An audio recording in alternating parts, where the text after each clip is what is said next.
Welcome back to another edition of All Chiefed Up, where we do Kansas City Chiefs news, analysis, and more. Today we're here with a special guest, the man, the myth, the legend, the beard, Cole DeRuse. How you doing, Cole? Let's go. What's up, y'all? How's it going? What's going on, man? Yeah, you guys got to know this. This is my first ever appearance on anything outside of my own vids. Hey, just so you know, we did it. We won the game. All right, Cole. How do you feel about the Chiefs going into the bye week 5-2 after that tough schedule starting out? Yeah, I feel good. I mean, the way we played the Niners, man, and just winning in such convincing fashion, I feel good. I think special teams needs a bit of work. Just not only with Sky with the muff punts, but we've missed four 3-pointers. So 4 field goals. We've missed a 3-pointer in 4 games, like in a row. And I know we've had backups, but like, dude, Harrison Butker's missed 2 back-to-back games. Again, it was a blowout, so it didn't matter. But I am pretty excited about the offense. I think they're really starting to click. The defense, I'm a little concerned with the run defense. Basically, teams are running all over us when they're in just heavier packages, using multiple tight ends or an extra O lineman, like against the Raiders fullbacks. But ultimately, man, you guys may agree here, but we won so convincingly against the 40 whiners that I feel good. And Andy Reid's, I don't have the stat. You guys may have it, but Andy Reid's good. His record's really good after a bye, coming off of a bye. So I'm pretty ecstatic. Yeah, he doesn't lose much on that. So this is a big thing. You mentioned punt returners. Nate Taylor. I know you're familiar with Nate Taylor. He reports Chiefs. He says, let's advance the topic. Who should be the punt returner? And we just kind of throw it out there. We were like, how about our Pro Bowl punt returner, Mecole Hardman? Yeah, I mean, I basically said in my live stream last night, I said, because Andy Reid was basically like, I'm not concerned about Sky's muff punt. He said that in his presser last night. Dude, I don't get it. And I was like, all right, well, okay, Andy. Well, I am, and many of us are. So my thought was, there might ride with them again. But dude, if he muffs one more, I think it's done. I think it's 3 strikes and you're out there. So I really do think they're going to ride with Sky. Now, I think McColl's an option. They also just signed to the practice squad a receiver, Smith Marset. Yep. So it's like the 4th or 5th receiver to the practice squad. And he returned a lot of punts in college. Not a ton in his couple years in the NFL, but I think he was signed for that reason. So I wouldn't be surprised to see him potentially elevated after the bye week to return punts. Well, I think he was signed not for punt returnability. I think he was signed because he has the hyphenated last name. Is it 4 players now or 5 that have dashes on the Chiefs? Dude, Veach hates the guy that puts the names on the jersey. We've talked about this. He hates that guy. I'm with you. I think Sky Moore, they're going to stick with him because they don't want to hurt his confidence, right? So they're going to put him back out on the field. But maybe after he gets it right a couple times, they'll go ahead and make that move. They don't want to bench him like Matt Statue in the pocket Ryan. No. Yeah, I just read that today. Did they really bench him, or was that clickbait? No, he has like a shoulder issue that he's dealing with, but I guess the plan is to play the backup the rest of the season. Who even is their backup? I don't even know. Who cares? Yeah. Even though we lost to him, but All right, so everybody's talking about potential trades. Trade deadline's November 1st, I think. What do you think that Veach is going to pull the trigger and make a move? If so, who do you think he goes after? And also, who would you like to see him go after? I mean, they freed up like what, 3.455 million in cap space with restructuring Kelsey.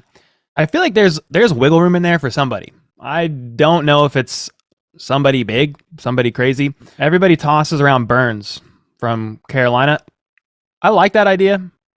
I know they say they want 2 firsts for him, and it's been reported that they've been offered 2 firsts for him, and they still said no. I think it's smokescreen.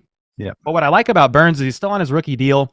You could franchise tag him, I think, the year after next. Like, you could kind of have him around for nothing too crazy.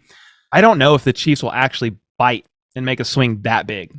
I'm not always the best on being like, hey, bring this particular player or that particular player. But I think D-line, then offensive tackle, then cornerbacks, honestly, if they can't get healthy, would be like another thought for me. They had Chris Lamons out there yesterday, y'all. Right. We need cornerback help if Fenton and McDuffie's not coming back. So who would I like? Well, pretty much, even though I said we need D-line, tackle, and possibly cornerback help, we just need Odell.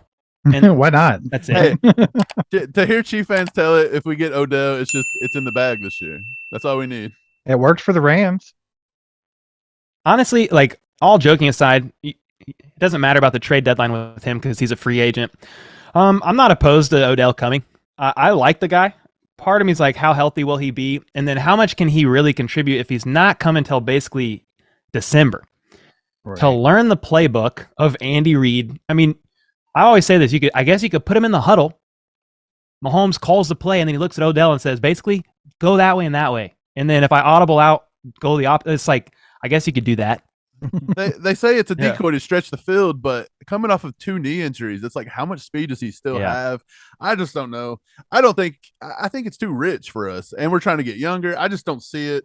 But we'll move on. Who do you think is the AFC front runner going into our bye week? Do you think it's Buffalo because they beat us, or do you think that we've proved that we can play with Buffalo? I would say it's Buffalo because they did beat us, but I'm of the mindset that you have the Chiefs play the Bills 10 times, and it's probably going to go about 5-5.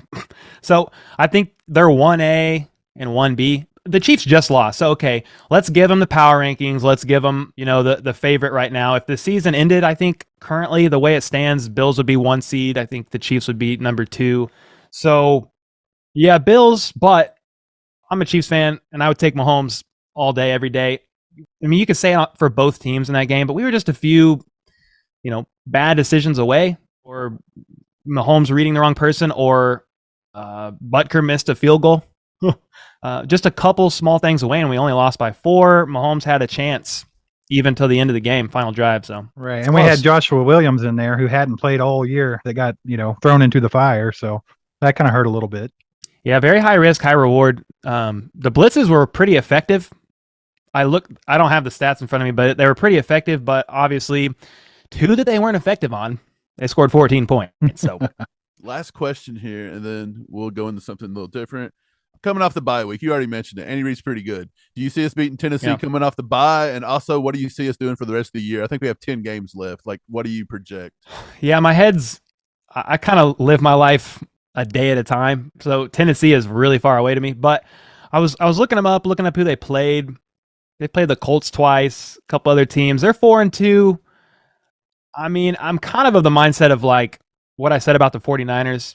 Patrick Mahomes versus Jimmy G. I'm going to take Mahomes 9 out of 10 times. Patrick Mahomes versus Tannehill, 8 out of 10 times. I mean, the stats are on the Chiefs' favor. The offense is clicking. I am a little bit worried about Derrick Henry and the Chiefs' run defense, but I think the Chiefs get the dub. I don't have like a crazy solid prediction at the moment, but I think the Chiefs have what it takes to beat the Titans. Well, I do know usually Nick Bolton has a pretty solid game against Derrick Henry, so we'll see. We looked pretty good against San Francisco, I thought, with the run game. That's a lethal run team, and I think we held them to 101 yards. So it always starts off bad, if you haven't noticed. Like, it's like they settle in more, the game goes on, and then we start stopping some of the runs. But teams come out running all over us every week, so maybe we got to tighten it up earlier there. Yeah, we've been talking a little Chief football, but it's time to talk a little fun. So I noticed something on Twitter the other day. It was something with you and Chat Sports. Do you care to elaborate and kind of fill me in on what happened there? Or if you don't want to talk about it. No, that's fine. I'm their father. All right, be on the lookout for part 2. Thanks for liking, subscribing, and hitting that bell. We hope you enjoyed our special guest. We had a lot of fun, and we'll see you next time. See ya. Aside from my soul.